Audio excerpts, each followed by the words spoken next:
Faslun fi bayani man lahu ijabatul muadzin wa man laisa lahu dzalik. Ini fasal menerangkan siapa yang harus menjawab doa ketika azan, selesai azan, dan siapa yang tidak diwajibkan. Isma'u, dengerin. Ini kita biasa mendengar azan, kadang-kadang kita lagi seru, lagi ngapain, lagi fokus, antar dulu deh, nanti dulu deh.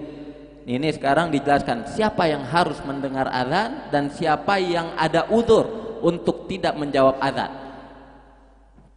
Idza sami'a al-muadzin, apabila sami'a kita mendengarkan al-muadzina awil muqima atau orang yang iqamah wa huwa yusalli, dan orang yang ngedenger nih lagi sholat,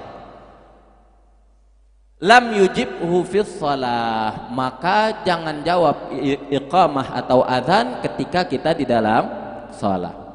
Fa idza sallama minha ajabahu, tapi apabila selesai salam maka jawablah azan dan jawablah iqamah. Itu yang pertama. Jadi apabila orangnya lagi sholat, kita lagi sholat, jangan langsung ngejawab, tapi selesai salam maka langsung kita jawab.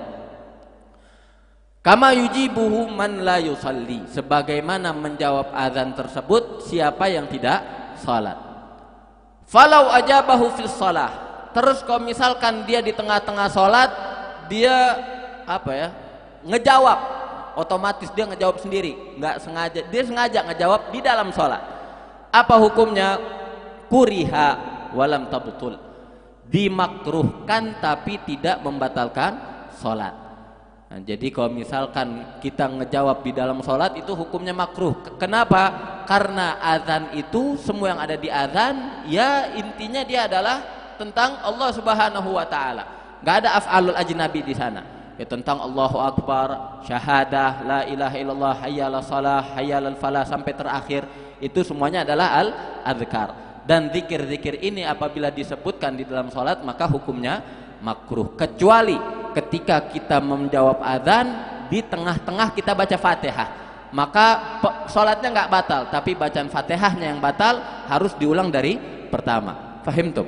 Jadi kalau misalkan kita jawabnya, jangankan jawab azan lah, antum menyempilkan zikir di tengah-tengah baca Fatihah, misalkan ada yang lagi baca Fatihah tiba-tiba dengar temannya bersin, nggak sengaja, alhamdulillah, yarhamukallah, maka Fatihahnya yang batal, sholatnya nggak ulang lagi Fatihahnya dari awal, karena Fatihah itu tidak boleh diselipi apapun, harus utuh dari awal sampai terakhir. Nah, wa hakadha idza sami'ahu wa huwa 'alal khala, begitu pula apabila dia mendengarnya dan dia di dalam kamar mandi. La yujibuhu fil hal, maka jangan dijawab di sekarang, langsung dijawab ketika di dalam kamar mandi. Fa idza sallahu fa idza la yujibuhu fil hal fa idza kharaja ajabahu, dan apabila dia keluar dari kamar mandi baru mengijabah doanya. Ya, baru membaca doa selesai azan dan selesai iqamah.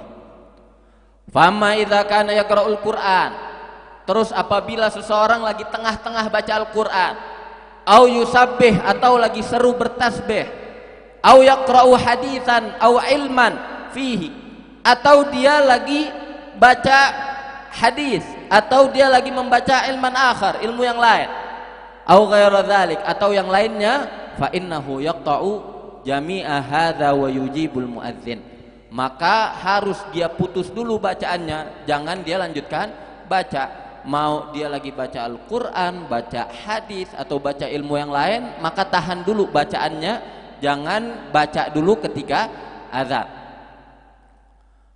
Fa innahu yaqta jami'a hadza wa yujibul muadzin, untuk menjawab nidaknya orang yang azan. Tsumma ya'udu ila ma kana fihi, selesai dari azan, selesai dia menjawab azan, baru dia melanjutkan apa yang sedang dia kerjakan. Ini akhlak, ini adab. Li'annal ijabata tafut, kenapa kita harus memutus bacaan Al-Qur'an dan yang lainnya? Karena ijabatul azan itu akan hilang, fadilah menjawab azan akan hilang ketika selesai daripada azan. Wa ma huwa fihi la yafutu ghaliban, dan apa yang dia baca sekarang seperti Quran dan ilmu yang lainnya itu tidak akan hilang biasanya tidak hilang, sebagaimana hilangnya fadilah menjawab azan. Wa haitsu lam yutabi'hu hatta faragha al-muadzin, kalau misalkan dia lagi ngajar masih seru dengan ngajarnya, atau dia lagi baca Al-Qur'an masih seru dengan bacaan Qur'annya, maka sampai selesai muadzin, sampai selesai azannya, yustahabbu an yatadarak, maka disunnahkan untuk dia mengejar daripada azannya. Jadi ketika misalkan udah la ilaha illallah, maka kita yang tadi nggak ngejawab, maka jawab dari awal. Kita baca adzan sendiri, Allahu akbar, Allahu akbar, Allahu akbar, Allahu akbar, asyhadu an la ilaha illallah, sampai terakhir. Ya, an yatadarak al-mutaba'ah ma lam yatulil fasal, selama fasalnya itu, pemisahnya itu tidak panjang, maka kita harus membacanya dari awal. Ini disunnahkan. Jadi pertama, apabila di dalam sholat, maka disunnahkan atau enggak menjawab adzan? Enggak disunnahkan. Disunnahkannya kapan? Selesai sholat. Makanya ketika antum masuk masjid, masalah ngedengar orang lagi adzan, ya, ketika antum masuk masjid pas orang lagi adzan, maka antum disunnahkan, pertama antum masuk masjid disunnahkan apa? Sholat misalkan tahiyatul masjid, ba'diyatul wudu, ya, itu ketika masuk masjid. Belum lagi kalau misalkan udah masuk waktunya Jum'ah, disunnahkan qabliyatul Jum'ah. Ini ada 3 sunnah. Nah, antum pilih nih antara antum fadilah adzan atau sholat sunnah ini. Sholat sunnah wudu bisa hilang ketika yatulul fasal, fasalnya panjang, pemisahnya panjang, maka hilang fadilah wudu. Ketika antum masuk masjid, antum duduk, hilang fadilah sholat tahiyatul masjid.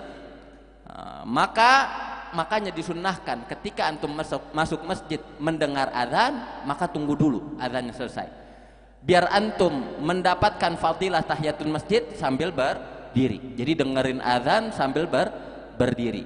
Antum dengerin azan, ijabah azan sampai selesai doa azan, baru antum sholat tahiyatul masjid, ba'diyatul wudu, qabliyatul jum'ah. Fahimtum? Jadi kenapa kok antum lihat kok orang-orang ketika dengar azan kok diri? Nah, itu adalah sunnah biar dia tidak ketinggalan tahiyatul masjid, juga dia tidak ketinggalan fadilah ijabatul azan. Ya, itu dua-duanya jadi dia dapat. Karena hilangnya tahiyatul masjid ketika seseorang duduk di masjid. Nah, itu sunnah ketika di sholat. Selesai dari situ, apabila di hammam disunnahkan atau enggak menjawab azan? Enggak disunnahkan. Kapan sunnahnya? Ketika keluar dari hammam. Selanjutnya ketika antum membaca Al-Quran dan membaca ilmu yang lain, disunnahkan untuk memutus bacaannya untuk menjawab azan. Tapi apabila tidak melakukan itu, maka di akhir azan sebelum selesai berusaha untuk mengejar ketinggalan antum. Jadi ngulang lagi dari Allahu Akbar, Allahu Akbar, Allahu Akbar sampai terakhir, baru baca doanya. Itu disunnahkan.